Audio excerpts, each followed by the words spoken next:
आप सभी को प्रभु यीशु मसीह के नाम में जय मसीह की।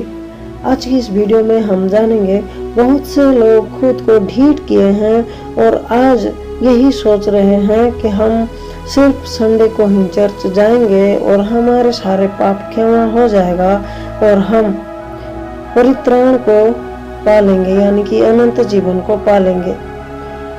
लेकिन ऐसा कुछ भी नहीं है। वचन हमें क्या कहता है, आइए इसके बारे में हम देखते हैं। यिर्मयाह अध्याय 7 वचन 4 में इस तरह से लिखा गया है, तुम लोग यह कहकर झूठी बातों पर भरोसा मत रखो, यह यहोवा का मंदिर है, यही यहोवा का मंदिर है, यहोवा का मंदिर है। और वचन 8 में भी इस तरह से लिखा गया है, देखो तुम झूठी बातों पर भरोसा रखते हो जिससे कुछ लाभ नहीं हो सकता। और भी वचन 10 में हमें यह बताया गया है, तो क्या यह उचित है कि तुम इस भवन में आओ जो मेरा कहलाता है और मेरे सामने खड़े होकर यह कहो, हम छूट गए हैं कि ये सब घृणित काम कर सके।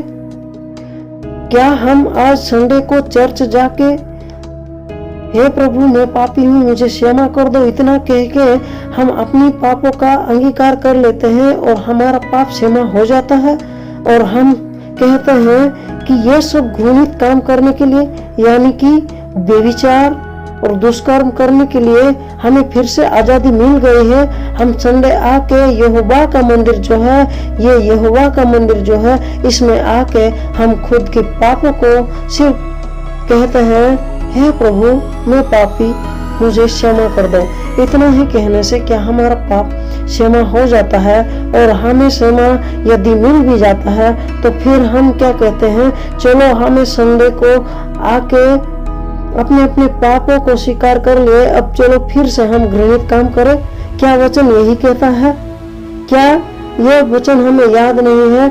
जो अपने पापों का अंगीकार करता है और अपने पापों को छोड़ता है वह धन्य है। क्या इस बात को हमें गहराई से समझना जरूरी नहीं है? क्या इस बात को हमें नजरअंदाज कर देना चाहिए?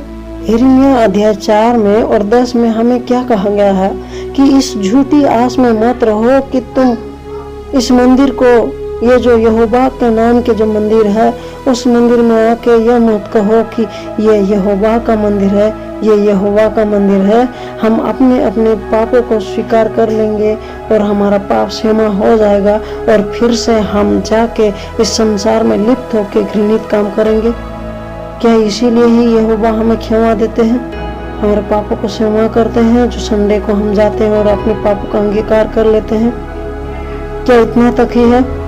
क्या यहोवा परमेश्वर सिर्फ और सिर्फ मंदिर तक ही है? वो क्या हमारे अंदर नहीं रहते? वो क्या हमारे अंदर रहने के लिए इच्छा नहीं करते? तो फिर क्यों हम आज दिल से ये स्वीकार नहीं कर लेते कि यहोवा जो है उनका मंदिर मेरा शरीर है, और अपने पापों, अपने घृणित काम को हम दूर करके क्यों ना दिल से यीशु मसीह को अपना ले और हमारी जो चाल चलन है वो बदल ले। इस झूठ आस में ना रहे कि संडे को ही हम जाएंगे चर्च में और स्वीकार करेंगे अपने पापों को और हमारा पाप अंगीकार कर लेंगे तो क्षमा हो जाएगा। तुम अपने अंधेरी कोठरी में जाओ और अपने अपने पापों का अंगीकार कर लो, तुम्हारा सारे पाप यीशु मसीह क्षमा करने के लिए आज भी तैयार है। लेकिन इस झूठी आस में मत रहो कि हम संडे को अपने अपने पापों का स्वीकार कर लिए और फिर से हमें आजादी मिल गई कि हम घृणित काम कर सके। तुम्हें इसलिए तुम्हारे पापों से तुम्हें छुटकारा नहीं दिया गया है कि तुम फिर से जाके उस गंदे काम को करो। जो सूअर का आदत है वो सूअर, तुम जितने भी अच्छे पानी से नहा लो, जितने भी कीमती साबुन से उसे नहा लो, वो फिर से जाके कीचड़ में ही डूबेगा। और कुत्ता जो है वो भी अपना आदत को कभी नहीं सुधारता। कुत्ते की जैसा हमें आदत नहीं बनाना चाहिए। जो कुत्ता होता है वो उल्टी करता है और उल्टी को फिर से जाके चाटता है। वैसे ही हमें नहीं करना है। हमारे पापों को हम अंगीकार कर लेते हैं, फिर से जाके उसी काम में ही लिप्त हो जाते हैं, यानी कि उसी उल्टी को ही हम चाटते हैं और कहते हैं संडे को हम जाएंगे, फिर से हमारे पापों का अंगीकार कर लेंगे और यीशु मसीह हमें हमारे सारे पापों सारे गुनाहों से हमें क्षमा दे देंगे। ये कितना दिन तक चलेगा? अगर यीशु आज आ जाएंगे तो हम क्या करेंगे? हम पाप में रहेंगे तो हम स्वर्ग के प्रजा नहीं वरन नरक के जाने के योग्य बन जाएंगे।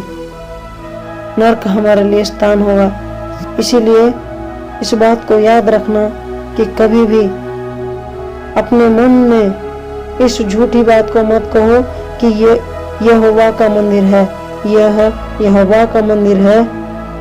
हम यहाँ पे खड़े होके अपने पापों का अंगीकार कर लेंगे और हमारा पाप सब छूट जाएंगे और हम फिर से जाके घृणित काम करेंगे। ये जो सोच आता है वो सोच शैतान का है, वो सोच परमेश्वर का नहीं है। क्योंकि वचन हमें कहता है जो अपने पापों को अंगीकार करता है और छोड़ता है वे धन्य है। वे धन्य नहीं है जो अंगीकार करता है फिर से जाके उसी पाप को करता है।